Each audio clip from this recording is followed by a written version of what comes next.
we can pull it and it's not going to go anyplace. But to make sure it stays there, you can do either what we call a half hitch, which ties it on that way, or you can just take this and either do a couple more figure eights, or just wrap it around this way.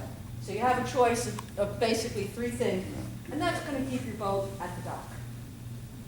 And you can do it on both sides, or a lot of times you'll see the line on your boat will have the loop like this.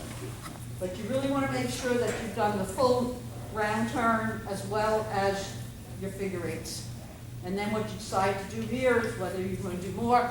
If you're ex-Coast Guard, their philosophy is if you don't know how to tie a knot, tie a lot. So you just keep piling them on.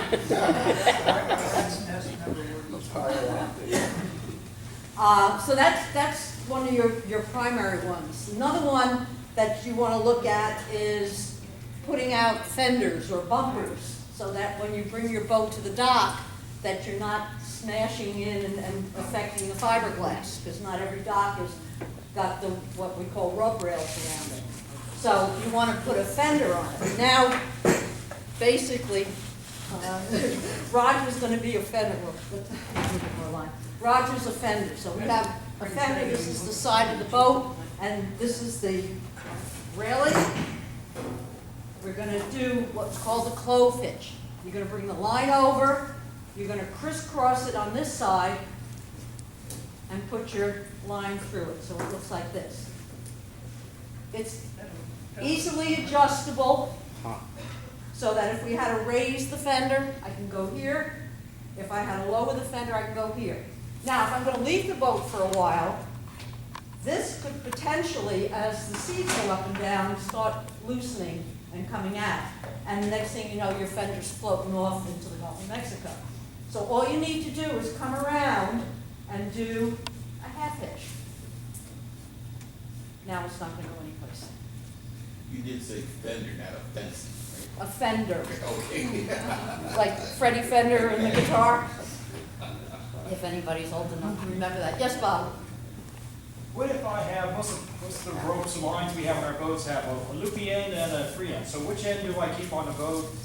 Is there a preference? It depends. As an example, if we go back to the cleat that we were talking about, if you left this and used this on the dock, the problem is it could potentially pop off.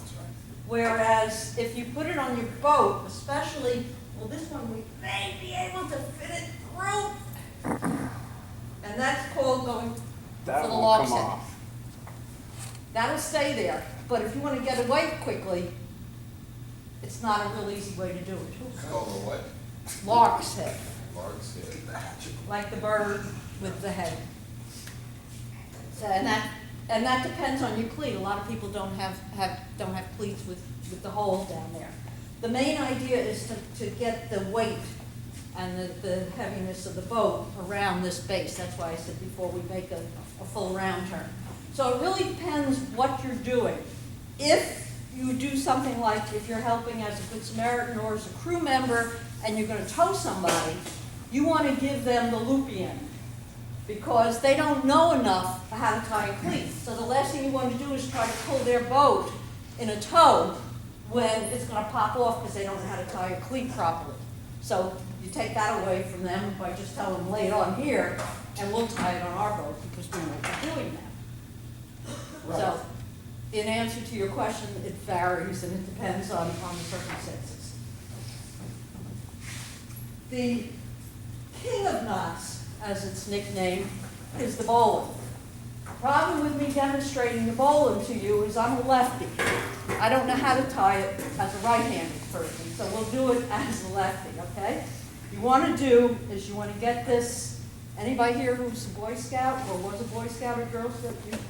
You were a Boy Scout. So most of the Boy Scouts do the rabbit goes into the hole, goes behind the tree, and goes back in the hole, and you got a bowl. Okay, this is not going to go away. This you can use it for anything, including, to answer Bob's question, if this was thinner, we could use this even for that same lark's head. We can tie two lines together this way. We can do all kinds of things. If we had to, you could tie it around your waist and be hoisted up and rescued. What's neat about it, unlike a noose, this thing will not tighten. It'll stay whatever size that you built it for. Right, Okay? yes. Uh, Very good knot.